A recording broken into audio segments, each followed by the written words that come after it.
This is Matt. I'm Chance. I'm going to be standing over here. You might wonder why, but I'll say something at some point. So. We'll get you involved. We don't have any musical numbers, so those are two really hard acts to follow. But if there are any data nerds out there, all right. Every time we say the word data, take a drink, and this night will end pretty fast.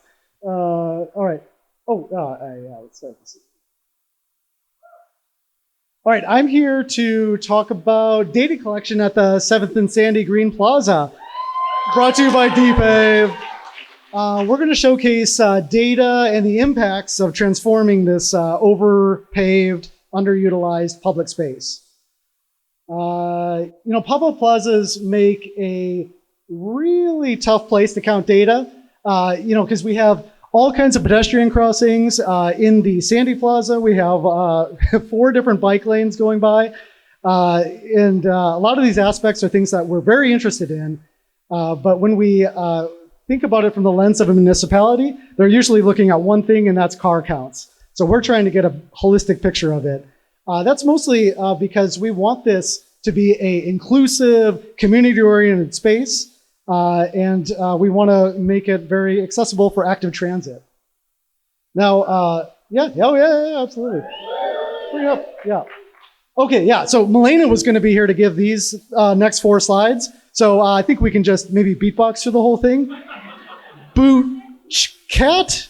Whoa, no, it's really bad. Well, she did tell me to say one thing about this slide. Depave is the best nonprofit ever. Greenpeace ain't got nothing on us. It's a small but mighty organization. This is their largest project of the year. One thing that they focus on, and I'm going to give you the real thing, they focus on multifactorial problems. So they focus on a lot of different things and trying to address spaces where you can have a huge impact. So it's all about kind of that force multiplier aspect. And man, this slide, when she gave this to me, it was actually transitioning, so I had to keep clicking it to go through it. But the idea is that this area is actually one of the most problematic areas south of the Blumenauer Bridge, especially for active transit. It's a stranded asset, is what I've heard it called. Sorry? Oh, yeah. So this has a lot of potential to be a linker. I mean, imagine linking this, multi-million-dollar project to the rest of the city. That would be amazing, right? Yeah, that's the idea. Yeah, we'll get there. We'll get there. What do we need to do to make that happen? I wrote on here that bureaucracies don't run on good vibes. I actually think a lot of the stuff we do in Portland does run on good vibes alone. But at some point, someone's going to call for the check. And I just think we need to collect data on what's going on. And that's what we're doing. That's what we're looking to do, and collect good data on it. So what did we do? Oh, this is my sales pitch. Okay, all right. So I build these traffic monitor devices. They do holistic roadway counts. They count cars, bicycles, pedestrians, giraffes, dogs, everything that goes on in the space. We do it privately, and we do it in ways that are unintrusive to the space, so you don't need to do it. So what we did was we deployed 3 of them around the plaza when this was deployed, so we could count everything that's going on here. We partnered with local businesses and put them on their roofs. We actually just got a ladder and went up there after we got permission from them. We didn't have to worry about getting a multi-million-dollar boom arm or get on the utility poles or anything like that. We just did it. And so now here's where data comes in. So data. Okay, we're getting there. We love graphs. These plazas act like pollinator gardens for humans, for bikers. And that's what we saw. When the plaza, we did before, during, and after counts for these. I mean, we counted 24/7. But we saw a lot of activity in these plazas when they were up.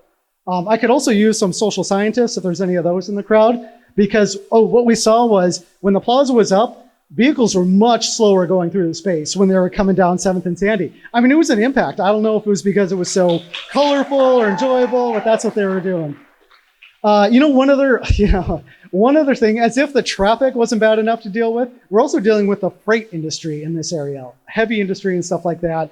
Would you imagine that we do all the work of designing this stuff, looking for freights, for 9 large trucks a day turning down that section? All of it doing for that. Yeah, so we actually put a classification model in there. I'll give you the details on how that worked later. Are there any environmental justice people in the crowd? Yeah. We collect that data too. So we collect, combustion gas readings, particulate matter, and we can correlate those directly with car counts. And so we've got all kinds of data for the data nerds. One thing that engineers always ask me about, and I think there's some engineers in the crowd too, what does the accuracy look like? Well, we use human in the loop to do this. So we have, the words on the bottom.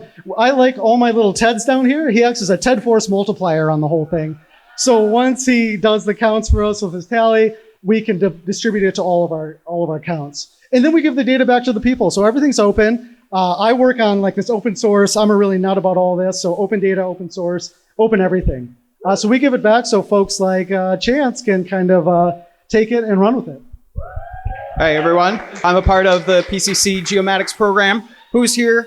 Yeah. And I got to work with the traffic monitor data around the Block Party project. And I was just so inspired by the community-based data collection opportunities for the device.